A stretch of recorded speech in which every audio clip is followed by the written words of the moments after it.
Hello and welcome back to Meet Mozart. I'm Angie, that's Mozart, and today we're going to be giving you the inside scoop on how opera singers prepare a role.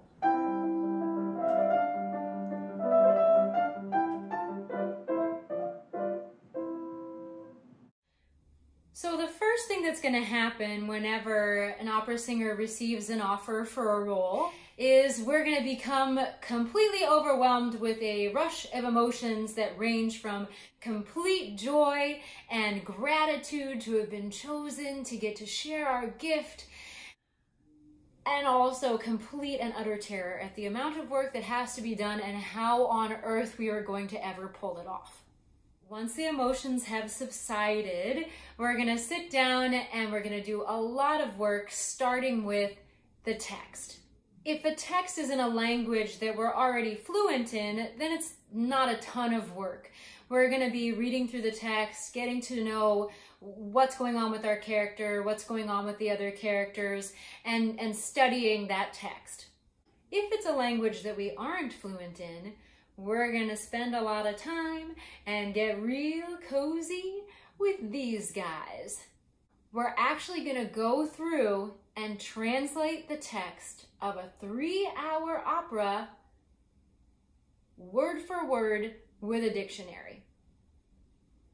Of course, there are some other resources that are available to us.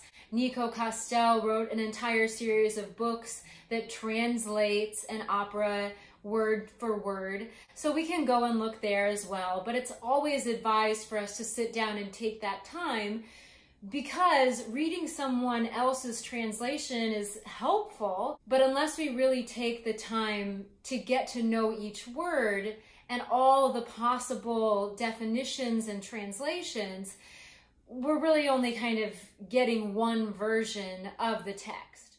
The other part of working with a text in a language that we don't speak is pronunciation, diction.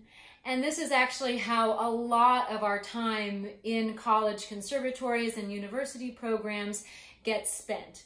We spend a lot of time getting to know the basic rules for pronunciation in all of the different languages, mainly French and Italian and German. Sometimes we get to do Russian and Czech and things like that, depending on the programs. And so that's going to give us a basis for how to pronounce those words. But the secret tool that we get to use is called IPA, the International Phonetic Alphabet. The International Phonetic Alphabet is sort of similar to when you look in a dictionary and you see a pronunciation guide next to the word. It's a similar idea, but IPA has taken every single sound that is made in every single language and given each sound its own specific symbol. So we could go through and read a text in a different language, and if we have an IPA translation, then we can understand how to actually pronounce that word. And again, there's lots of resources for that. The Nico Castel, which I mentioned, also has an IPA translation. There are sites like IPA Source and tons of other ones that give us an idea of how to actually pronounce a word in a language that we aren't familiar with. We're also going to dive into any kind of source texts that are available. So for example, if an opera is based on a play, we're going to read that play. Or if it's about a real live person, we're going to study whatever biographies we can. We're going to look into the historical things that were happening at the time to really get an idea of who that character was, why they behaved the way that they did. That's going to inform a lot of our choices on stage. We're also going to look into any reasons why a composer might have chosen to set a specific text. So for example, Mozart here was a Freemason. And when he worked on the magic flute, he actually put a lot of the symbology of Freemasonry into that music and into the characters. And so Freemasonry is actually a huge part of that particular opera. So we would want to know all about that background so we could be as educated as possible in presenting that story. And finally, we get to work on the music. Ideally, we would spend a lot of the time just getting to know the text, because then once we start getting to know the music, those musical choices are going to make a lot more sense because we really understand what's going on in the story, what we're saying, why that moment is passionate or sad or whatever is going on.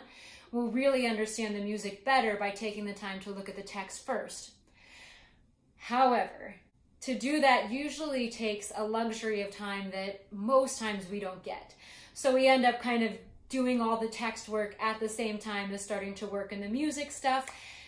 And sometimes it's just because we just can't wait to start singing it. Every opera singer is going to have their own process for learning music. So if you know someone who's an opera singer, you can ask them what their process is. I'll tell you mine, which is that I don't really like to start by listening to recordings. I find it very difficult for me to be able to separate what is the written music from what is a particular singer's style and stylistic choices. So I like to start just by opening up the score, sitting at the piano, and most opera singers are college trained, which means that we can usually read music. So I'm going to sit there with the score and I'm going to start playing out my notes and figuring out what my part is going to sound like. Then as I start to get familiar with that, I'm going to start layering in some of the harmonies, some of the things that the orchestra might be doing, so that way I really get a sense of what's going on around me to the extent that I can. Again, not a pianist, just doing what I can here. When I'm familiar with that, I will then go and start listening to recordings to kind of try to map and put the whole thing together. And by then I'm comfortable with what the notes are, so I'm not going to be doing things just because another singer did them. Then, once I'm really comfortable with my part and I have an understanding of what's going on in the other parts, I'm going to bring in some professional help. And that's going to happen in the form of two people, a voice coach and a voice teacher, and they are not the same thing in Operaland. When I go and start working with a voice teacher, we're going to work on how to sing the role. We're going to work on getting the breath going, the resonance, making sure that everything sounds as healthy and clear and beautiful as possible.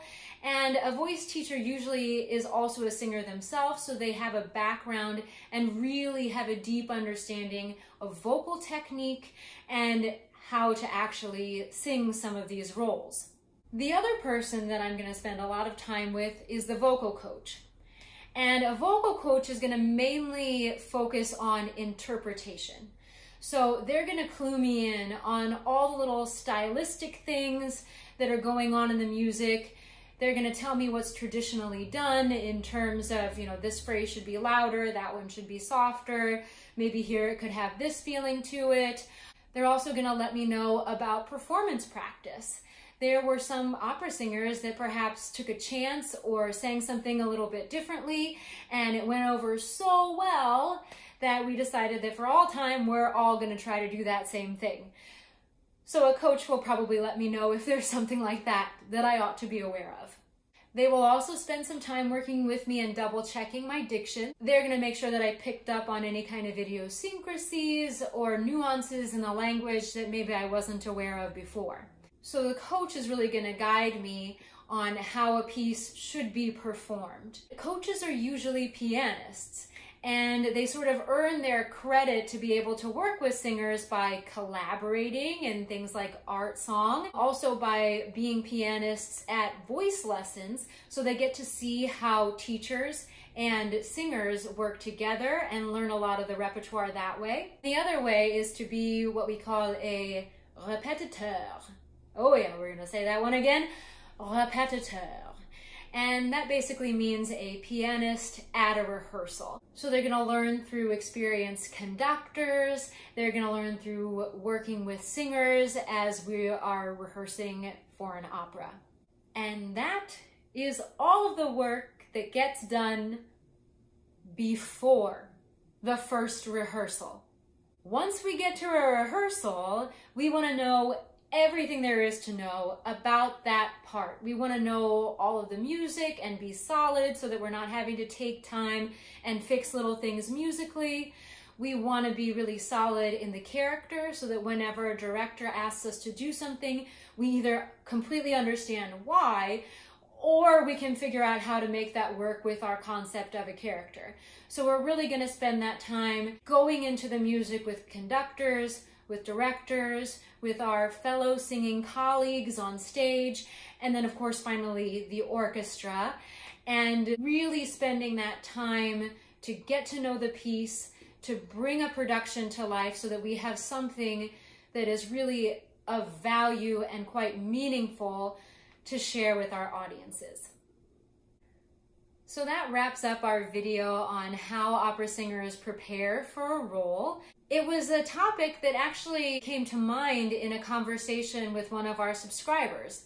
So if there's something that you're curious about regarding opera or other types of classical vocal music and we can do a video on it, I'm so happy to do so. So please go ahead and write in the comments, go ahead and subscribe and like and push all the fun buttons, and we will see you next time.